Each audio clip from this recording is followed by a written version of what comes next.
Hablando con Alfredo Machín de la Clínica Machín Caballé de Oviedo, que nos está, fijaros, qué lección además de historia estamos recibiendo así de repente. Alfredo, de ese primer implante de titanio a los últimos de circonio, ha habido también avances. Yo no sé qué ventajas y características tienen. Sí, es cierto que el implante de titanio fue el paradigma, ¿no?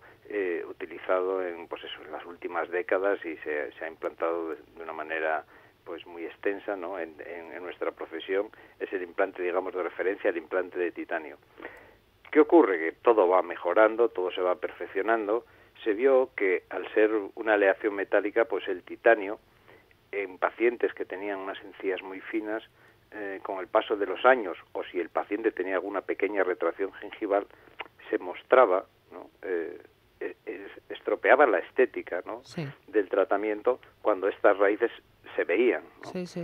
Entonces se empezó a utilizar un material que es el circonio, que efectivamente entre sus características físicas pues es de color blanco, con lo cual obvia este problema estético, ¿no? Claro, es como si se viese el diente realmente, Sí, no en la cierta base. manera lo que se ve es una cosa blanca que simula la raíz dentaria. Esto es una de las ventajas del circonio. Hay otras, no menos importantes. Por ejemplo, el circonio se vio que se osteointegraba o se biointegraba igual que el titanio, con lo cual era perfectamente compatible y se empezó a utilizar. Permíteme un segundo, Sí. Menchu, que te explique, porque hay una pequeña confusión. A veces la gente habla de circonio y habla de él como si fuesen implantes no metálicos. Y entonces, en buena lógica, mucha gente se pregunta, pero vamos a ver, si son de circonio y el circonio está en la tabla de los elementos al lado del titanio, ¿cómo pueden decir que no son metálicos? Sí. Y es que es una confusión de lenguaje, porque en realidad lo que se usa para hacer los implantes de circonio, llamados de circonio, es una estructura tetragonal de dióxido de circonio estabilizada con itrio. Fíjate qué largo es esto, Madre ¿no? mía. Entonces la gente dice, implantes de circonio. Abreviamos, somos así, Claro. abreviamos, claro. Entonces, ¿qué ocurre? Que este material cerámico resultante no tiene nada que ver con las características Del circonio del puro, circonio como digamos. metal. Ajá. Por ejemplo, no tienen corrosión, no desprenden iones metálicos, no transmiten la temperatura, ni la corriente, ¿no? Ni captan las ondas electromagnéticas, por ejemplo, de los móviles o de las antenas, en fin, que tienen unas características físicas y mecánicas que en nada recuerdan a las del metal. Por eso se dice que no son implantes metálicos. Ajá. Alfredo, en cualquier caso, lo que tenemos que hacer es siempre ponernos en manos de profesionales, de vosotros en la Clínica Machín Caballé, y vosotros nos diréis qué tipo de implante y qué forma de ponerlos la adecuada para cada uno de nosotros, porque me imagino que cada boca es un mundo. Sí, en efecto.